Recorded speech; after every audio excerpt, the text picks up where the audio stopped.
Okay, we are going to go to Skype, and we are going to call our next guest, who is going to join us. Join them on the old skip Skype. Hello. And there is our next guest. How are you, my friend? Very good, thank you. Yes. Well, welcome to the big program. First of all, give us a little bit of introduction on yourself, my friend, so I don't miss anything or leave anything out. All right.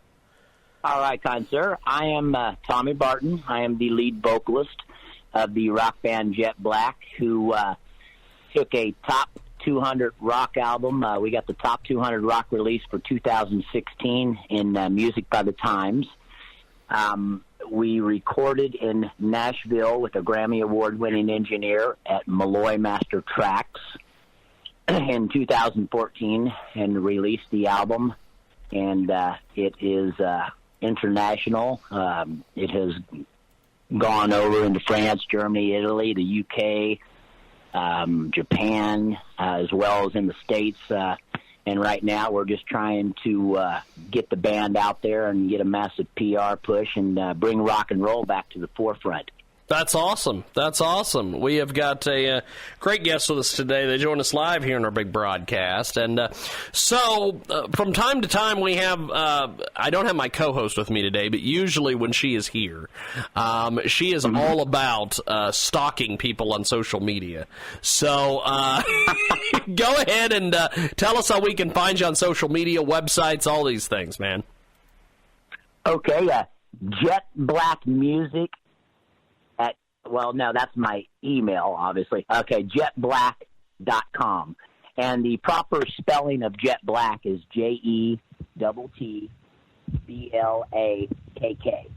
And for copyright reasons, that's the way that it ended up being, because there was a bunch of fictitious names out there, spelled in various ways. And so that's how the spelling came about. That's awesome. We trademarked the name and the artwork on it. So that's awesome. So tell me a little bit about that process of going through and doing all the legal stuff to be able to copyright the artwork and the name and all these things, because I bet that was not a fun process. I'll tell you, I've been doing this for a lot of years, and man, it's a learning process. And I'll tell you, as you go, and I give this advice to many musicians. You need an entertainment attorney to understand the logistics of it all. There's so many different sides of it. There's publishing, there's copyrights. They're both separate entities. When you go about copywriting things, you have to get in touch with a entertainment attorney, and you sit down, and the album work that was on the album I designed, and all the artwork in the album my co-writer and I put together, Mr. Greg Tucker. He's my songwriting partner. And what we did was when we got back from Nashville, we went and seen an entertainment attorney, and he broke it all down for us as far as, you have to have a publishing company. The publishing is filed separately, and then the copyrights got split 50-50 between myself and another person.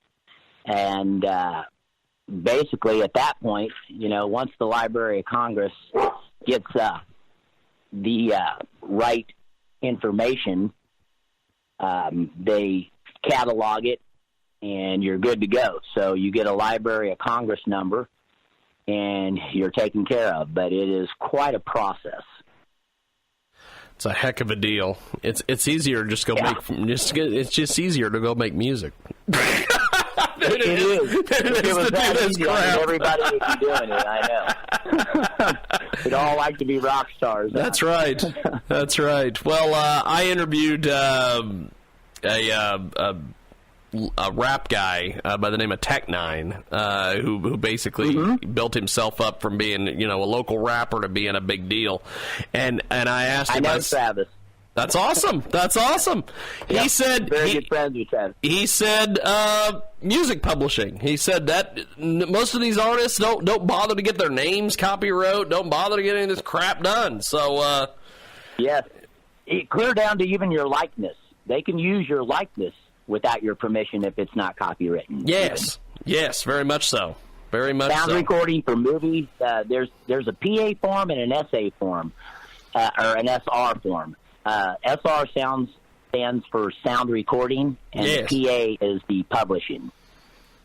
That's awesome. So the SR form protects movie soundtracks from taking your stuff and using it without your permission on any TV shows or things of that nature. And the PA form covers the body of work, the lyrics, and the music. I tell you, people just don't understand any of this out here. They just well, and that's do why not, a lot man. of great, talented people get taken advantage of in this business. So, yes, it's an education process. Now, once you went through all this and got the entertainment attorney involved and did all the various things, what happens next? What is it? Making music, going on tour, all the fun stuff, or is it more shenanigans and nonsense? It's more shenanigans and nonsense. You have to pick up some tour support. A lot of times these days, it's pay to play. You have to buy onto a tour, a national act tour to get on. Sometimes you can get some sponsorship and get some tour support behind you. If you don't have professional management, you can utilize the internet, which is what everybody's doing these days, because the days of the record deals and artist management are pretty much over. Back in the day, an A&R rep would take you in. If they felt you were a legitimate contender for a record deal, they would sign you to like a 4-album deal, knowing that your first 3 albums probably aren't going to do anything, and that the 4th one is the one that they have great expectations on, and that's the one that's going to decide whether or not the longevity of your band is going to stay, in the music business. That's awesome. That's awesome. We have got a great guest with us today. Joins us live here in our broadcast.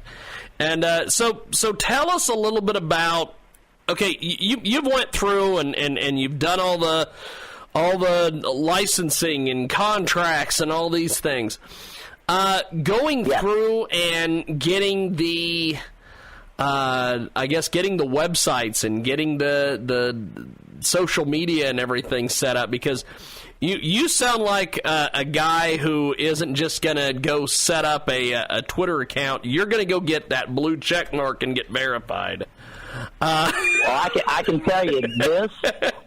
It is a tremendous amount of work. We have, I'm on Spotify, iTunes. We have a featured page on Reverb Nation. We are on over 310 internet engines. We have built a Facebook page and a .com page, and we're in the process of revamping the website right now. We have new publicists and management that has taken over the band. A company called Hear You Music, Doug and Christine Cochran, fabulous people. They got us out there and taught us the world of digital realm, which was, something that I never understood, sending digital EPKs and MP3s and things of that nature. And days of the physical copies of CDs are almost over. Yes. Everybody is MP3 in it and digital EPKs these days. They're jump driving. They're doing all sorts of things. Yes. Now, what do you make after you've seen all this? What do you make of the industry going away from CDs and doing more online things, or, you're not buying full albums anymore. You're essentially just downloading individual songs. My opinion of it, it's taken a lot of fun away from supporting your artist. When I was a kid, you used to be able to ride your bike to the record store and buy a 45. Now, I'm dating myself a little bit here, but the point is that the whole fun of going and supporting your band is getting their product, looking at the inside cover of the sleeve, going, man, that's cool, pulling the insert out, reading all the credits and the thank yous to all the people that were behind it. I think it has taken away from the fun of supporting your artist. Now, I understand it because it's a new era and genre, and, things have changed. And so, we have to go with it as the artists and just make the best of it and still try to give people, the best bang for their buck. And, when they download stuff, you want them enjoying your stuff and you want them enjoying your album. But the days of multi-platinum album selling, is few and far and in between anymore. Yes.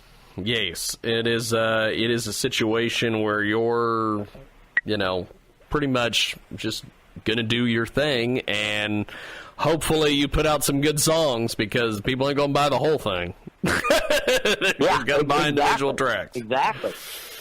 So, it'd be nice to put out an Appetite for Destruction album like Guns N' Roses did and have every song just, impress, in your neuron transmitters. But I feel pretty good about, the Jett Blakk album.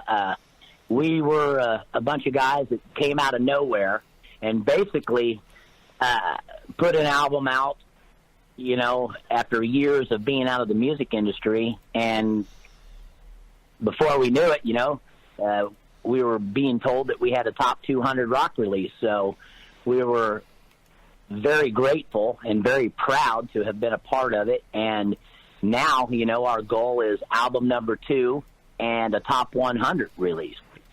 So that's the goal. When these things happen, you try to put out more product and better yourself. And, it's the constant work on trying to mold that hit song that's going to, just smack America across the face and go, hey, we're Jett Blakk. That's awesome.